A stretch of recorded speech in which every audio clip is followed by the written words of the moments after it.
Hello and welcome to this week's instalment of Nucleus Investment Insights. We have another special guest this week in Philip Sues, who's an independent economist and PhD candidate investigating bank crime and mortgage control fraud. In today's interview, we discuss some of the finer details from the Royal Commission into the misconduct into banking, superannuation and the financial services industry, with a special focus on some of the startling revelations that transpired about our bank's mortgage lending behaviour. In doing his PhD in bank crime and mortgage control fraud, Phil sits in the perfect position to provide some serious insight into a major component of the Australian economy. After the interview, we then look at some of the wider investment implications that these themes can impact in how we invest money every day at Nucleus Wealth. So join Nucleus Wealth's Head of Investments, Damien Klassen, our Chief Economist, Leith Van Onselen, and myself, as we learn more about the real impacts that banks are having on everyday Australians' lives, what looms in their future, and the future of the Australian property market. I hope you enjoy.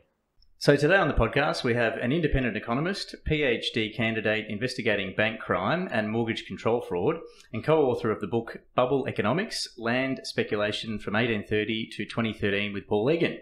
Philip Sues, welcome back to Nucleus Investment Insights. Great to be here, Tim. So after the last 18 months of debating in Parliament after 18 months of debating in Parliament as to whether or not we should have a Royal Commission, we've now had public hearings over 68 days, over 130 witnesses and 10,000 public submissions provided. A number of banking elite heads have rolled, hospitalisations both physically and career-wise, and now we've of course got a 1,000-page report telling us in essence that it is the fault of the regulators and mortgage brokers. So I'll ask you the question that I asked Graham Hand the other day, but given the depth of experience and knowledge in bank culture, I guess, did the Royal Commission meet your expectations around mortgage lending, Phil? A long story short, no. Okay, sure. That's as simple as it can be put. And we knew that from the beginning, even before it started, because the Liberal Party under Turnbull and Morrison essentially sabotaged the Royal Commission in a number of ways.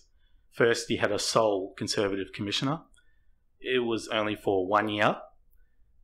He had minimal resources. The terms of references were rather restricted.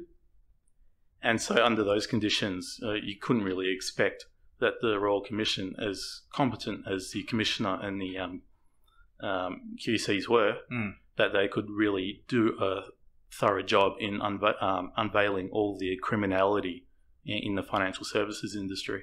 Yeah, okay, sure. And so obviously there was a number of recommendations that were put out from the short period of time after the report came out. So there was 76 in total. So do you feel that they encapsulated the areas that they looked at? Were they sound?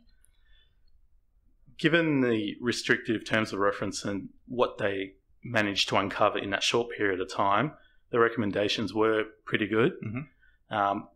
The first block that they looked at was mortgage lending. And basically Haynes said that existing law was quite sound. He did ask the questions, do we really need new laws, or is it really a matter of enforcement? And I would agree with that, because we've got all the laws on the books, all the regulations on the books to ensure prudent, legal lending standards. The problem is, as has been revealed by the Royal Commission, but we knew before that, was that there's simply not any enforcement of prudent lending standards.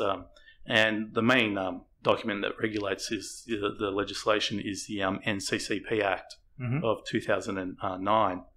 And what's been revealed so far, including that very interesting bite of the or portion of the Westpac loan book of 420 mortgages, shows that there must be a lot of dodgy crap underneath. Okay. But we have all the laws and regulations to ensure that doesn't happen. It's just that our useless regulators, all four of them, the Treasury, the RBA, APRA and ASIC, simply have not been enforcing the rule of law.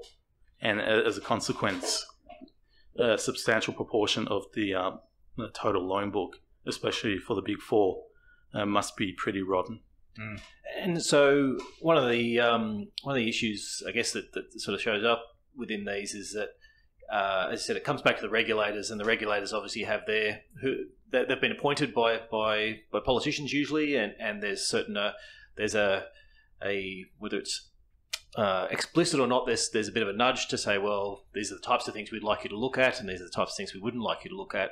So under that structure, has anything changed that if in 5 years' time we have a particularly housing-friendly and credit-friendly government that wants to really pump the mortgages out there again, is there anything that's been put in place from this Royal Commission that would prevent that from happening again?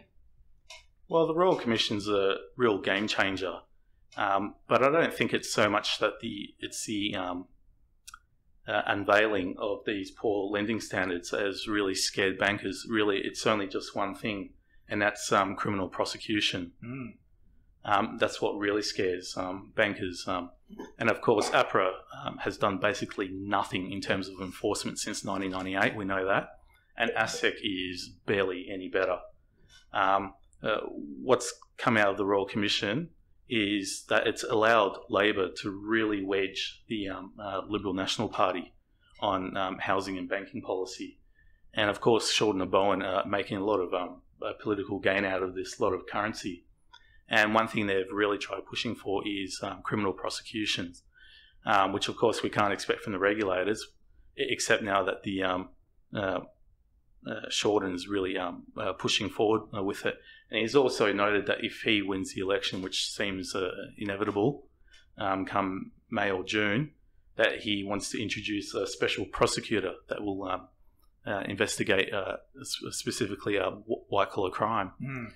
And jail is the one thing that bankers fear above all. Yeah. Oh, look, I'm completely with you on that point. I guess I think we spoke a lot last time as well, and if not with you, certainly with lots of other people about that whole part about saying the penalty for most of these guys is they got a nice big salary. Some of them got to leave with a payout as well, and shareholders get to pay whatever fines. So I'm with you on the whole. Jail is going to actually make a difference. But I guess where I'm coming from is.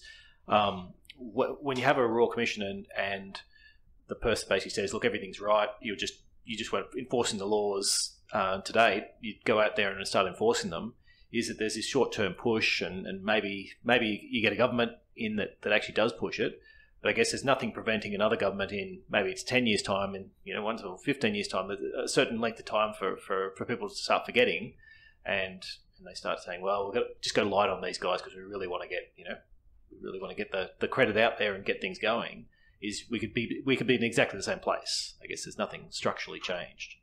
No, at this point in time, nothing. There's been no major changes to our banking system, and to law as well. Yeah, and no one's gone to jail yet. Yeah, that's the thing. Yeah.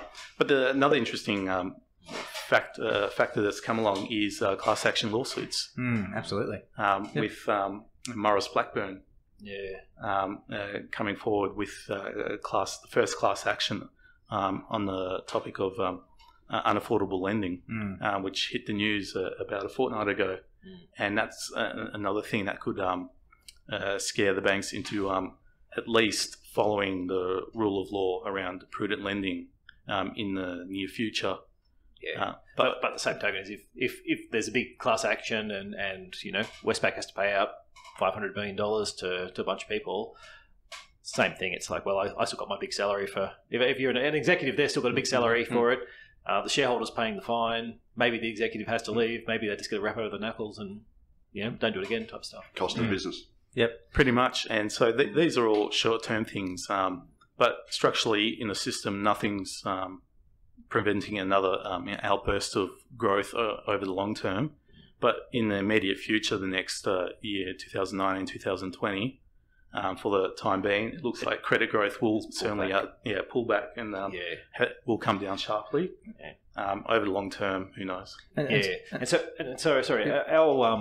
macro view has been that this is enough. This credit tightening, there's plus a few things going on, but this has been the real prime driver of the housing market sort of falling away, and that we sort of had this question mark before we'd seen the what Hayden was going to say, saying, well, could the credit availability come back if he comes back with quite concrete recommendations about these things, and bankers could see what the penalties were and what the rules are. But given he's actually sort of offset a lot of that to this Westpac case and said, well, I shouldn't comment on that. To me, that just creates another sort of air pocket where bankers won't get out and lend because they just don't know what the rules actually are. And so if you don't know what the rules are, then you'll be more conservative until you actually see the results of this case. Is that your view as well, or? Oh yes, absolutely. Because waiting upon this law case, it's simply creating too much uncertainty. So in the meantime, the banks will just be adopting a more conservative position, and will probably just choose and wait and see what happens. But definitely, if you read the law, the NCCP Act, it specifically states that banks must make reasonable steps to verify borrowers' income, their expenses, and any existing debts that they have. And we know from what's been, what bits and pieces have been leaking out in terms of research, such as that Westpac data set or the APRA's targeted review that was done in 2016. And it showed that their mortgage systems were a total mess, and so on. So, do you think we were sort of speaking before about the I guess the criminality aspect, right? And there's obviously a number of different parts to play and people doing the wrong thing, but one of them is the ability to use that HEM, the household expenditure. Is it methodology or measurement to potentially hide behind, because they can say, oh, well, look, we're just using an industry standard measure of expenditure, and therefore we could green light 99% of mortgages through that came across the desk when, upon further review, probably weren't as sound as possible. Is that sort of something? Is this going back to Hayne saying, oh, well, look, the laws are in place. You just need to make sure that they're being followed. Where for mine, if you're using something like this HEM method, are you then following by the rules, and is that the bit that needs to be readjusted to tighten up, ill-written lines essentially, or? Oh, absolutely. Yeah. If you look into the origins of the HEM, it's basically a weapon of accounting control fraud. There is absolutely no way that the HEM is a valid measurement of any household at the average, the median, or even lower income households' annual expenditures. It's a relative poverty measure. That's meant to capture the bottom 25% of households. Okay. The bare minimum expenditure by the bottom 25% of households in order to be able to live. Yep. Yeah, the Royal Commission found that about half of mortgages were being issued whereby the lenders had used the HEM as to measure expenditure. So it's a simple sign off using that, as opposed to going, okay, we're going to actually run the books and make sure everything's stacked up. So obviously, if you look at a borrower and you go, okay, here's the borrower's expenditure, which is based on the household expenditure measure, and that's based on the bottom 25% of households, the minimum they need. Sorry, their sort of poverty level of spending. Well, obviously, you can lend a lot more because the expenses have been massively undershot. And that's basically what happened. Yep. So, it's and actually, just for the listeners as well, do you just want to define control fraud and what you mean by when you say this is control fraud? Sure. It's the term that was created by an academic, I believe, is probably the world's leading specialist in understanding and combating corporate and banker white-collar crime, Professor William K. Black, who's been around in the US for decades. He helped clean up the savings and loan debacle, warned about the GFC and so on. It was predictably ignored. Industry and the government hate his guts, obviously. And so he created this term called control fraud. And that's basically a model, a way of looking at fraud that's that differs from low-level, street-level fraud. And this, in the case of banks and other corporates, you have the controllers of the firm, the executives and the managers who use the institution to commit fraud and to defraud borrowers, shareholders, other clients, and so on. And specifically with control fraud, the fraudsters do not commit the crimes in their own personal capacity. they use the institution as a weapon and a shield to go out and strike against the victims, but also use the private bureaucracy and their immense resources, especially in terms of hiring the best lawyers in the country to as a shield to protect themselves against the rather pitiful regulators that we have these days. Okay, and that explains the term control fraud. Actually, can I just jump back to this credit thing? So just in terms of timing, then, from your perspective, the Westpac case, I understand, you're probably 6 months to 12 months at least to get some sort of resolution from that. I mean, the right time frame for that type of this. I guess what I'm talking about is credit availability. When can we actually expect banks to have some more certainty so that they might actually be able to start lending again and listening to the exhortations of our Treasurer and Prime Minister to get out and lend for the good of the country? Well, certainly with the ASIC versus Westpac case, who knows how long it could take. Certainly the justice who was overseeing the case wasn't happy with their initial resolution. So now ASIC has to go back to the drawing board and really put forward solid arguments and a lot of evidence that why the ATM is not should not be used, and why Westpac breached prudent, or what we call responsible lending obligations. That could take 6 to 12 months, and I'm pretty sure that if the justice does the right thing and by the black letter of the law, will decide that the ATM is not suitable whatsoever. Yep. And to give you an idea of why the banks love the ATM, I've been examining the ABS catalogues around, just take the typical first home buyer. They've got a net, say, after post-tax income of about $100,000 a year. They've got non-debt expenses of about $67,000 a year, which leaves a net household income of about $33,000, which can service the loan. Now, given constraints, say a principal interest mortgage over 25 years, with a minimum floor of interest rate floor of 7%, which is currently enforced by APRA, the most that they can borrow is about $410,000.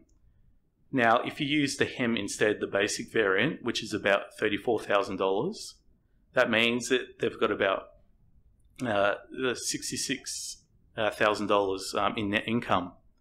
And under those conditions, that same household can then take out a maximum loan size of about $760,000. So that's pretty much half the expenses and double the loan capacity. That's right. Jeez. And so if you combine it in with other so-called modifications, such as banks conveniently not including other existing debts that the borrower has, not applying a proper interest rate buffer, and then inflating incomes. If you put all that together, just say they use the HEM, they cut down the interest rate buffer a little bit, they inflate income by about 10% and ignore existing debts, then they can take up easily over $1 million loan. And that's principal and interest. If you just look at interest only, they can take out so much more. And all of these convenient adjustments by the banks over the years, it's what's allowed them to issue so many mega mortgages out there, and consequently explains why property prices, especially Melbourne and Sydney, are just sky high. Okay, sure. We might move across to one of the other key, somewhat surprising, I think, outcomes from the report, which was the focus on the mortgage broking side of credit creation as opposed to the banks.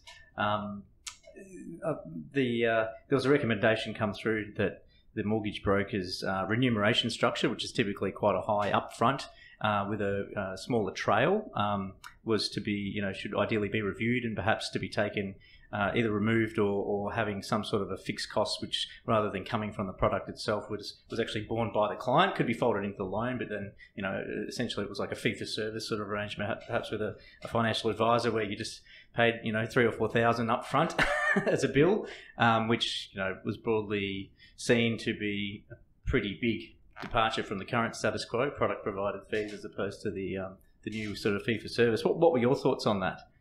Well, it was rather surprising the focus that Hayne had on the whole mortgage broker network rather than the banks. And it's really the lenders who are the villains, even though they like to hide behind the broker network and blame all the deficiencies upon the brokers, where, of course, it's the banks who ultimately make the originations. They're the ones with the gigantic amount of resources to do proper underwriting of their loans.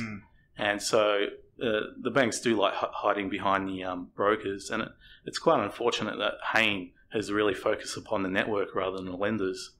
Nevertheless, he was correct in his criticisms of the broker network, because you've basically got a poor incentive structure there, where you've got the bank paying both the upfront commission plus the trailing fee commission over the life of the loan.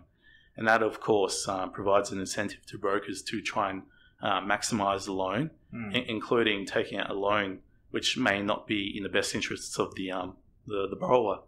And this is what the big Productivity Commission report on the banking sector last year pointed out as well. And so it's a pretty obvious perverse incentive.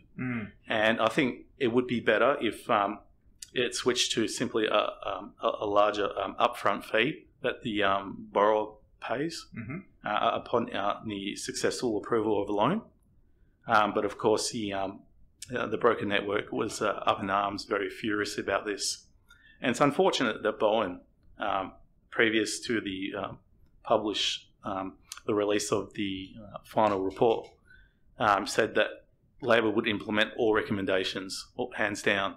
And now both Shorten and Bowen has backtracked on implementing this recommendation, which is a bit disappointing. Yeah, and also I think Labor said that they want to cap fees at like 1.25% of the loan amount and paid for by the lender. But that doing a percentage fee still gives the incentive to write a bigger loan. It does, yeah. So it doesn't really undo any of the perverse incentives, except maybe getting rid of some trailing commission. So it's they've really dropped the ball on that one. And I'll just add also that analysis by UBS and others has found that broker originated loans were of much lower standard and also have higher arrears rates than the bank originated loans. So there is certainly a problem there, although obviously the buck eventually ends with the bank. Yeah, and then this is sort of speaks really to that larger problem where you've got, and anecdotally I've heard where the banks would actually school the various broker arms on how to massage deals into the various banks. So, whilst it originated at a broker, it's had a little bit of help from the bank along the way. And I only hear this anecdotally and read about it a little bit in the paper. But the other thing too is, of course, the secondary tier lenders who don't have bank branches and networks and interfaces with the public, and so effectively, 9 times out of 10, or every time I've gone to a broker, I've always ended up with some institution that I can't just walk in a front door to get. So, what are your thoughts around that? It's quite a difficult scenario to sort of please the ability or the current products that are out there that aren't bank originated essentially, or major bank originated. And so, what are your thoughts? I guess how does that commission structure go? Do we go to a fixed fee, or do we go to a percentage base for the actual loan itself, or is there some sort of due diligence that needs to be done to ensure that the broker's not convincing mum and dad client that they can borrow so much more and therefore they get the commission? Is it sort of how does that work? Do you think? Well, I think Leith is right in that Shorten and Bowen's new policy basically doesn't change the perverse incentive if the bank is paying it, one, and two, it's still based upon a percentage of the loan size, which means they still have the incentive to lend out larger loans. So I think the only way you can deal with this is a fixed fee to the broker upon the successful approval of a loan to a borrower. But I think one of the reasons that Bowen backed off is that it was a scare. Brokers are going to lose their jobs, and thousands gone, and so on.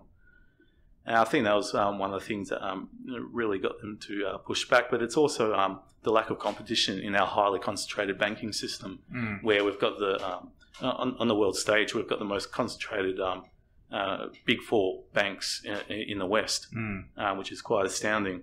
And over 50% of loans are now originated through the broker network. And of course, a lot of those second-tier lenders, including non-bank lenders, are very much reliant upon brokers.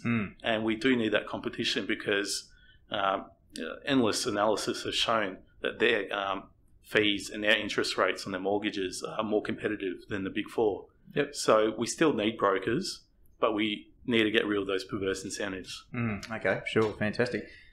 Coming back to the banks a little bit, just in terms of trying to work out whether any of them distinguish themselves positively or negatively. I guess the sort of the outsider's view at looking at it was you needed to be particularly contrite when you showed up to the Royal Commission, and if you were, and you got your CBA and you got rid of your CEOs early, and hey, here's the guy who was warning us about it. Let's put him in, and you can be particularly contrite. Then you can probably get away with some of the worst behaviour, which seemed to be worse than someone like NAB who wasn't as contrite, but seemed to end up in more trouble in the report. The behaviour of Thorburn and especially Ken Henry was just appalling. You would expect someone who was a former Secretary of the Treasury, of all people, to be... bend the knee. Yeah, but to be somewhat more humble in the Royal Commission, but I've no idea what came over him. I think it was because having worked at the Treasury and watched these guys in action, when they do Senate estimates, it's very combative. So they're if you're a head of a department and you turn up to Senate estimates, you're expected to argue. And I think he then took the same approach to the Royal Commission, not knowing his audience, and he obviously got caned as a result. And the interesting thing is, NAB's probably nowhere near the worst when it comes to this sort of stuff. Yet they seem to be the ones who are being the scapegoat, which is kind of a bit perverse, purely because they were arrogant in front of the stand. Whereas if you actually look at the mortgage books and etc., I wouldn't argue NAB's near the top. They've actually got a pretty small percentage of mortgage lending compared to Westpac and CBA and etc. Yeah, definitely. Out of the Big Four, the Westpac and the CBA probably have the most amount of control fraud in their loan books, but NAB can't be excused because of what's been going on in their farming and business lending portfolios. And probably the one academic in the country who's been writing about this over the last couple of decades has been now a retired professor of economics at Sydney University, Professor Evan Jones. And he's written a lot over the last 2 decades about the real predations that have gone on by the banks against farmers and small business, medium-sized enterprises. And unfortunately, at the head of those Big Four banks who are screwing over those types has been the NAB. Okay. But unfortunately, that didn't really come to the head in the Royal Commission. If it was a much more, if the Royal Commission was far larger, you had half a decade, you had a number of commissioners, you had more resources, open terms of reference, we could unveil all these kind of things in the mortgage books, in the farmers, small business, and so on. The Royal Commission simply did not have that opportunity. Okay, sure. So you haven't mentioned ANZ out of the Big Four. So do they end up by not exactly? I don't think any of the banks covered themselves with glory, but I guess they maybe had the least stench on them. Is it the... Yeah, pretty much. Shane Elliott gave good performance at the Royal Commission. No doubt this was all highly practiced with their professionals behind the closed doors, prepared to answer any kind of question that would come across and so on. So all of them generally gave a good performance except for the NAB, which was pretty disgraceful on Ken Henry's part, which is why he's no longer there. Okay. We'll move topics a touch with the segue of obviously the Royal Commission being very lending focused, and now we're staring down the barrel of double-digit falls in the Australian property prices. So what are your thoughts for the Royal Commission in terms of the Australian property market? Has got to de-accelerate credit growth, therefore stopping the number of hands that go up at auctions. So what are your thoughts? And also how much they can bid. Yep. Yeah, it's been a game changer. Obviously, the Royal Commission isn't the investigation I'd hoped for, but nevertheless, it still scared bankers enough. Even before the Royal Commission even began early last year. In fact, the credit started to slow in late 2017, and that's when property prices peaked. Yep. And it's starting to fall quite fast. And about a fortnight ago, Lindsay David and I released a report called "Let the Bloodbath Begin," where we looked at the trends in the debt accelerator, credit growth, and we counted 18 sizable headwinds facing the finance and housing market. 18. Wow. And news.com.au and the AFR covered that. And macro business. And of course. But some others like the Australian, the SMH and the ABC refused to do so. Wow, okay. And they're the main outlets in this country. Do you mind giving us a quick handful of key points from that one, from the 18? Yeah, sure. There's a bit of a taste for people wanting to check it out. So we've got the a few big ones. For instance, we've got the large tsunami of conversion from interest only to principal and interest. Mm-hmm. And according to RBA and UBS analysis, we've got about 120 billion in interest only loans rolling over last year, this year, 2020, 2021, and eventually it tapers off. Mm-hmm. I'm pretty sure it peaks this year and next year. Well, it depends. If you look at the RBA graph, it says this year. If you look at UBS, it's next year. But it's this year or next year. And this was one we had discussion about this maybe a couple of months ago, just on saying I think most of the banks are well in front of their sort of rollover targets in terms of that. But the question for me is, well, doesn't that mean you're asking everyone you can and you've rolled over people who actually can, which means a lot of the book you've got left are the ones who just went, no, I can't afford that. And so it's going to get progressively harder as you start getting into that back half of the book. Yeah, no doubt the banks would have rolled over their the more well-situated interest-only borrowers. Low-hanging fruit. That's it, yeah, pretty much.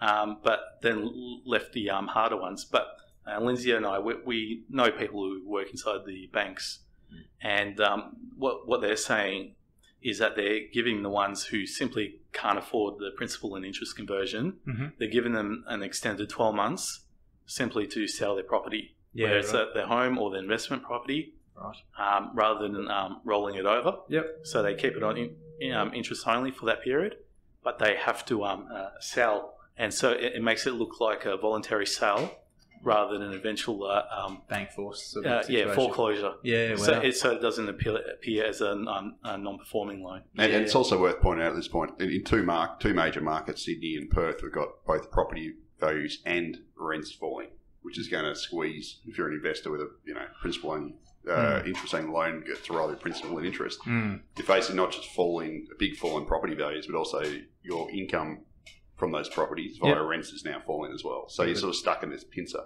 Double whack of principal and missing rent. Yes. Causing, nasty. Yep. Okay, sure thing. So speaking just a bit further about the property prices, how much further do you think we've got to go? Oh, that's a big question, isn't it? I mean, now you get mainstream, as apple pie institutions like AMP, Morgan Stanley, UBS, now saying, there's going to be peak to trail declines in Melbourne and Sydney house prices in nominal terms of about 25%, and in UBS's risk-laden case, even up to 30%. And it's interesting to see the progression of forecasts. So if you look in 2017, the analysts were basically saying, okay, prices are going to increase over the year by 10%. Then it was 5%. Then it was 0, -5. And now you've got down to -30 as a maximum fall. But it all depends upon the government's inevitable interventions. Now, the usual two interventions that have worked over the past that Howard and Rudd used.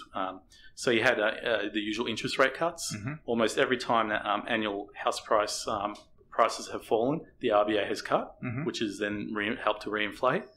Now, we'll cover that first. The thing about the RBA is that they've basically emptied out their ammunition. They made foolish cuts in 2016 they shouldn't have. And now with a policy rate of 1.5%, they've got little leeway to cut further, especially given that Australia is a small nation, a resource exporter, and above all, a capital importer. And so there's only so far you can lower the interest rates. And due to the APRA's enforcement of the minimum 7% interest rate floor, RBA cuts will have zero benefit for new borrowers. And for existing borrowers, it's going to be a negligible benefit because of the bank's funding costs. And you've got a potential 50 basis points pressure of funding cost rise. So it's very unlikely the banks are going to pass on even a large minority of these future cuts later this year. So in layman's terms, as the RBA continues to sort of ease and cut rates, then the end borrower doesn't actually see any upside from that, essentially, because the banks are just going to keep taking that on board, just keep moving that away. Plus, probably the bigger thing, rather than the cost of credit, is the availability. So if the availability stays crimped as it is, and borrowers can't borrow that much, even if they can borrow a slight bit cheaper, well, not going to be much. It's not going to help property that much because they still don't have the ability to bid up house prices. And so the 7% that APRA is using at the moment, how set in stone is that? Oh, very. We know that through talk in the back channels that leading up to Christmas, both the Big Four banks and the RBA lobbied APRA to reduce that minimum floor. Right. But APRA finally did something right in its miserable life, and it said no, and we're going to keep it. And APRA research at the moment shows that the bank's average interest rate floor is 7.3%. Okay. So it's building, it's forcing the banks to build in quite a sizable buffer to shield against future rate rises, whatever the source of that may be, including income and unemployment shocks as well. And given the weakness in our labour market, that's quite a smart thing to incorporate. So you mentioned before the two levers that can be pulled. So one is obviously the RBA cutting rates. What was the second one? Cash. cash. Pretty much the Kevin 57s. Was it? The television. No, it was the first home owners grant and the boost. Both Howard and Rudd used that to great effect. As we saw both investor and owner-occupier property fly through the roof when that was offered in 2000 and 2008. But this time around, the fortunate thing is that due to all these restrictions, any benefit to new buyers from a revamped grant will be fairly minimal due to the serviceability restrictions. But of course, we can fully expect the federal and the state governments to get in on the act. Probably maybe later this year when things start to get the panic mode really starts to set in. Well, actually, some of the state governments already have. We have New South Wales and Victoria did stamp duty concessions for first home buyers on 1 July 2017, and that's if anything, the price falls that we've had in Melbourne and Sydney would have been bigger without it. WA's implemented a pretty big first home buyers grant, and Darwin, not that it's a tiny market, but Darwin has done the mother of all first home buyers grants. We're talking tens of thousands of dollars for both construction and new. So, the states and territories are already moving. Okay. But just to clarify as well, so we've obviously all sounded relatively negative on first home buyer grants. It might sound like a good thing to the individual, but I guess my perspective certainly, and I think certainly what flows through on macro business is that all that happens is that just gets capitalised in terms of higher prices. Is that? I'm assuming that's something you agree with based on your... Oh, very much so, yeah. Including all the leverage. Especially in a normal market. a normal credit market. Probably less so now just because it's so tight. That's the thing. So the traditional methods of interest rate cuts and first home grants will be very negligible, which is, I think, a good thing at this time. And so the government actually has... much fewer effective policy options to reinflate prices. So they're a bit trapped. And also, I'd like to make the point that both Shorten and Bowen, they've really shot themselves in the foot. They've cornered themselves because they've been making such political gains correctly by wedging the Liberals on these issues of banking and housing affordability and so on.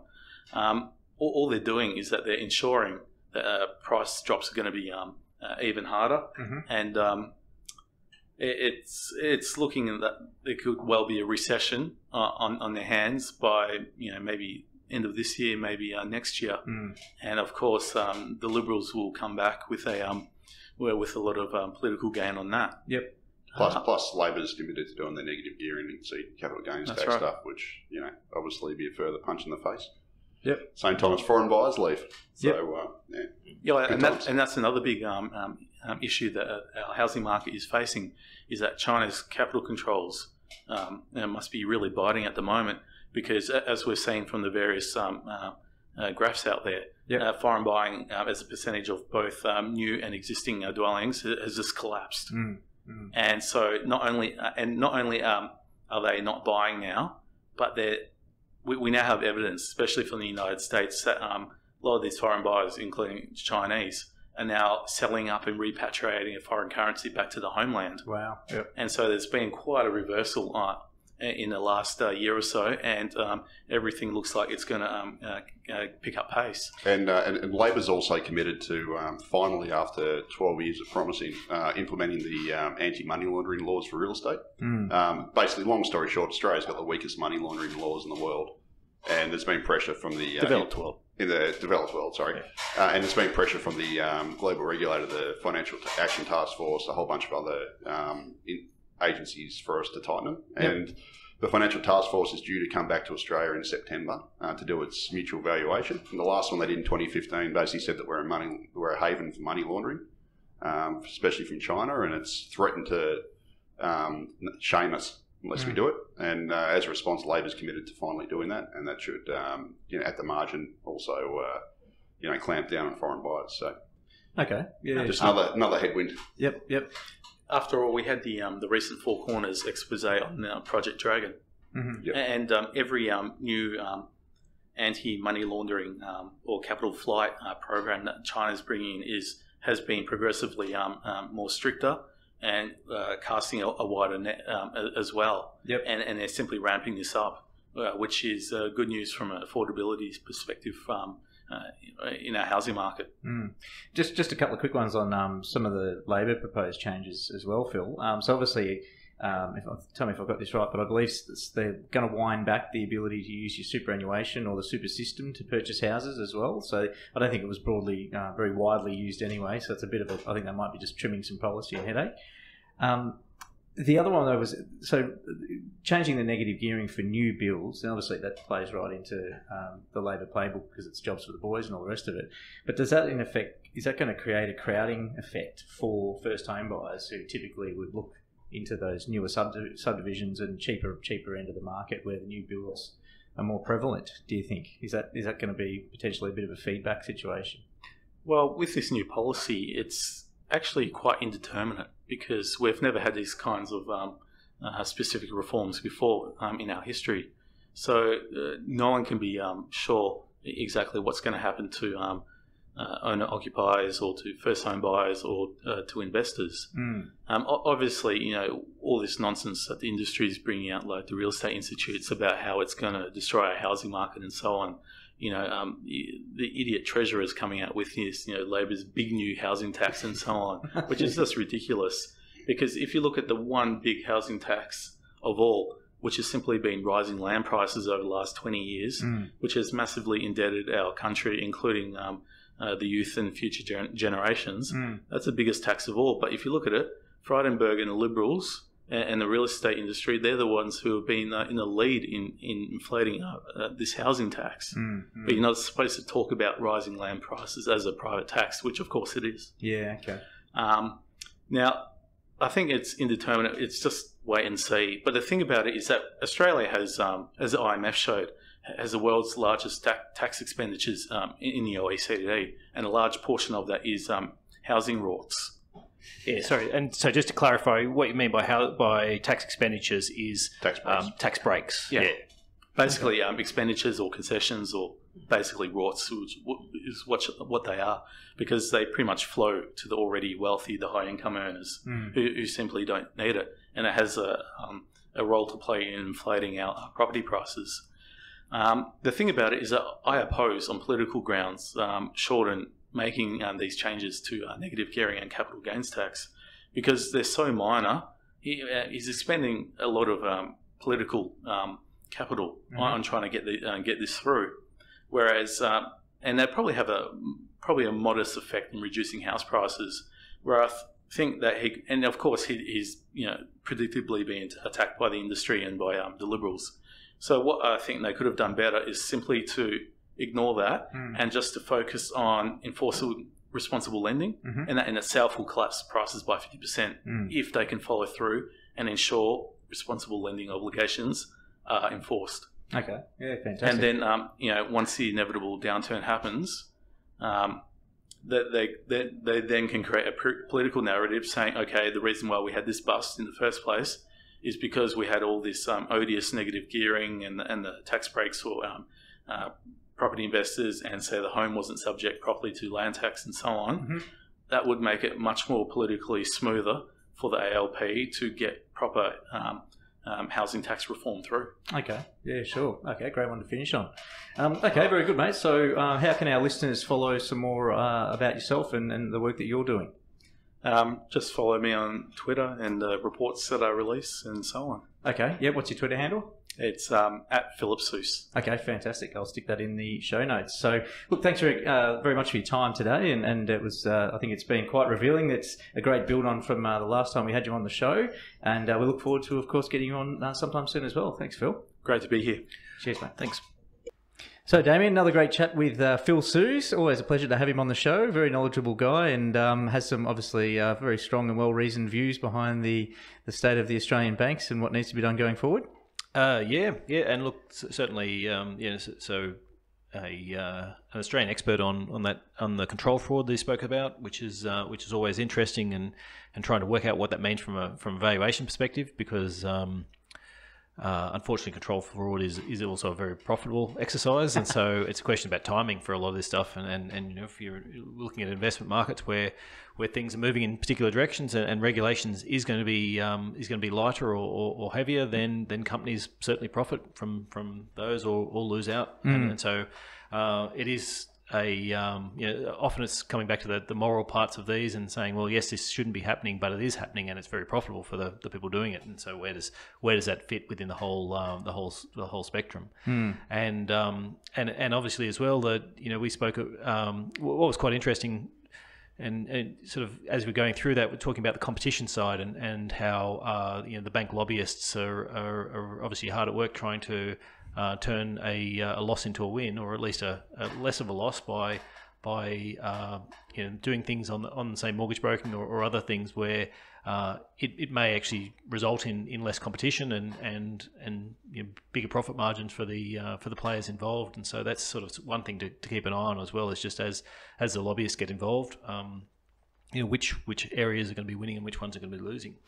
Do you think this the Royal Commission, or even just the spectre of the Royal Commission, has meant significant impacts for the bank's bottom line? And what I mean by that is there's obviously core banking role to play in the economy, being in this case housing credit creation, but there is also a number of ancillary parts or departments of the bank which, from my reading, have been scaled back over the last sort of 12 to 24 months for various reasons. Quite a lot to do with the fact they probably didn't want a lot of light shone on them. Is that something that comes into play as an investment manager, that when you look at companies under pressure, like from revenue areas? I think the key thing from the Royal Commission was that there weren't any particular demands in terms of structural separation and things like that, which would have detracted from value. So from an individual company perspective within a broader economy, I sort of feel as if the banks actually came out of the Royal Commission relatively well in terms of what they need to do. What overshadows that, and by far overshadows that in the short term, is this issue with the credit and the housing market. Okay. Is basically going through that whole, if you've blown a bubble, and the bubble's been because you've been lending people, as Phil spoke about, almost twice as much as what they should have been able to lend under responsible lending laws. There are some issues about class actions and various things like that, but the bigger issue is now that the credit has dramatically slowed, if you can't speed that back up again, and you're seeing other factors on the housing market, then the housing market will continue to fall until you see some resolution. Either prices get back to levels where people can afford them under responsible lending laws, or they keep sliding. And from the view that obviously people, and we spoke about before, of through this issue, this HEM measure, household expenditure measure, have in essence been able to borrow twice as much as they potentially should have been. Is this going to, obviously there's a potential now for defaults where people have borrowed an amount of money that they probably couldn't have ever been able to pay off. Now, whether or not that gets worked out in a court scenario or they just figure it out themselves. Falling house prices, does this mean that this is an impetus to banks, or do you think the banks are just going to go cap in hand to the government vis-a-vis every other financial crisis? Look, I mean, the banks have had very low bad debts for a very long time, so they've certainly got scope to take the first bit of it, and you would need quite a deep housing crisis for it to turn into something bigger, where you do see significant concern about whether the banks will survive or not. I think history tends to show that people will tough it out, and as long as they have a job, and so that's your big thing watching is your unemployment rate, and you don't need big movements in unemployment rates to really start seeing some effects on the housing market. But I guess from an investment perspective, it still comes back to that. If the credit's not available, then we'll continue to see this. Yep. If people have overborrowed, what that means is slower growth going forward. So you basically just brought forward, your next 20 years worth of, now you've got to slog this out and pay your loan down, and a lot of people will, but it means they'll be spending less money elsewhere. Okay. And so that's probably the bigger effect, is that it's great while the party's happening and the alcohol's flowing. Yep. Everyone's having a great time and bidding house prices up and looking at how much paper wealth and all that type of stuff. Yep. And you still have to go. The next day though, it's you brought your happiness forward, and now you got to deal with pay off the hangover. You got to deal with the hangover, and that will take the time to work out the if defaults in some cases are going to be the best bet for people, because they will be able to default and then now I can get on with my life and don't have this sort of $1 million mortgage hanging over your head. Whereas there will be other people who will just slog it out, and they'll end up at the end of their life with a $500,000 million mortgage. Yep. When they could have spent all that time spending the money on other things. Yeah, sure. Yep, absolutely. Okay, very good. And from our perspective with the portfolios, there's been no real change. No, it's a confirmation that the housing market there's no real end in sight. I think there was a bit of hope that from I guess the bulls that and certainly there was a discussion around that once the report was out and banks had some clarity, but as we spoke with Phil, there's not clarity around what they are and aren't allowed to be lending, which means if you're a bank that's out there going to try and lend prolifically to all these people that are using lower HEMs and stuff like that, you're very distinctly running the risk of going to jail for those. And so until there's clarity back, we don't expect that lending to pick up. And as we spoke about, you probably at least 6 months to a year. Yep. Would be your absolute best case of getting some clarity on this, and it's probably longer than that. Yeah, sure. And I guess just finally, in a bit of review of what Phil was saying vis-a-vis the housing market, we've got, for our investors, obviously there's the ability to X out Aussie banks and financial institutions, and now we're looking at bringing in our new option, which is the limiting exposure to the Australian housing market as well. Yeah, so I mean, we already within our own investment, we're already limiting that. But we've sort of thought that we've had a number of people who were obviously quite concerned about it. Yep. And so for some people, they just want to go zero in terms of that. And okay. So that's we've got that option for people who don't want any exposure to any sort of property markets, any banking or any sort of that discretionary retail part, the sort of the Harvey Normans type companies that are very dependent upon the housing market. Okay, yeah, sure. We're looking forward to seeing how much support that one gets with all our new investors and current investors. Thanks, Damien. Thanks. Well, that's it for now, and thanks for watching. If you like what you heard today and you'd like to hear more, head over to nucleuswealth.com/subscribe. give us your email address, and in return we'll send you a weekly email with new webinar topics, links for our podcasts and other news from Nucleus Wealth. I certainly hope you've got something out of today, as I have, and we'll look forward to catching you at the next one. Cheers.